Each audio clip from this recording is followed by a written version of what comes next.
Locke mused to himself. If his circumstances were different, he would never be willing to spend the rest of his life inside a virtual world. Unlike full-time gamers who had capsules that allowed them to spend months in at a time, Locke enjoyed the real world too much to give it up for a fake one. It doesn't seem fair. I worked so hard to get here, just to have it all taken away by some idiot not paying attention. Mr. Trevian's son had been operating the crane. He had accidentally run it into Locke because he wasn't paying attention to what he was doing. "Congrats," Tyler beamed. "Worlds of Magic is the most amazing game to ever come out. I am kind of jealous of you. I only wish I could play." While sincere, Tyler's words struck a chord with Locke's and caused him to spiral back down as he thought about all that he had lost. "Yeah, I guess," he sulked. "It sure beats being stuck in this body." "I am so sorry, Locke. I didn't mean any offense." "I know that, Tyler. I just have very mixed emotions about it. But I am trying to count the blessings I still have, so I will try to make the most of it." He fell silent, his emotions rebounding again. He felt sorry for Tyler.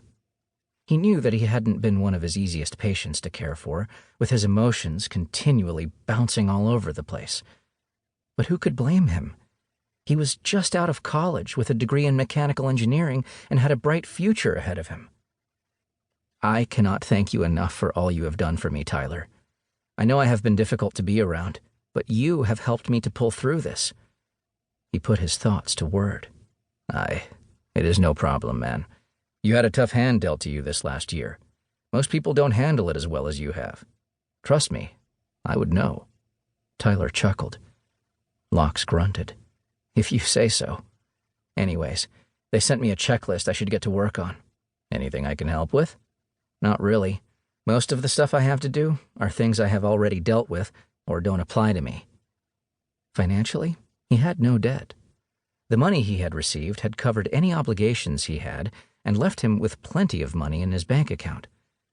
"I guess I just need to call a few friends and my boss to let them know that I got in."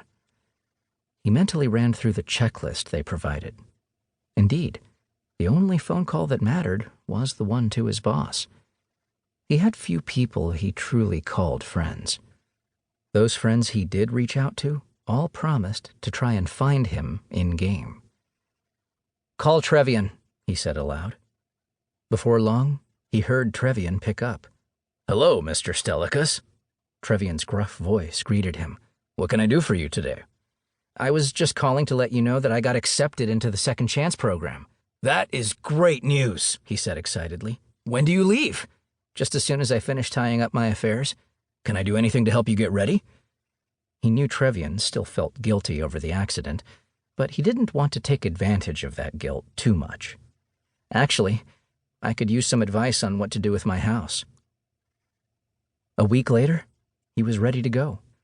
With Trevian's help, he set it up so that his house would be managed by a high-quality rental company and sold by said company if the rent became unprofitable.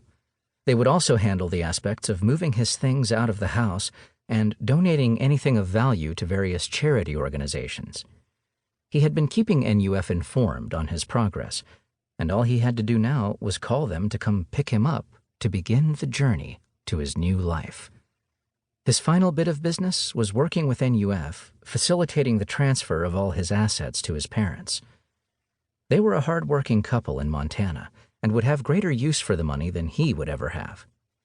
New Universal Frontiers had arrangements with the government that allowed people in the Second Chance program to transfer money to their chosen beneficiaries with just a simple inheritance tax, instead of dealing with a colossal gift tax.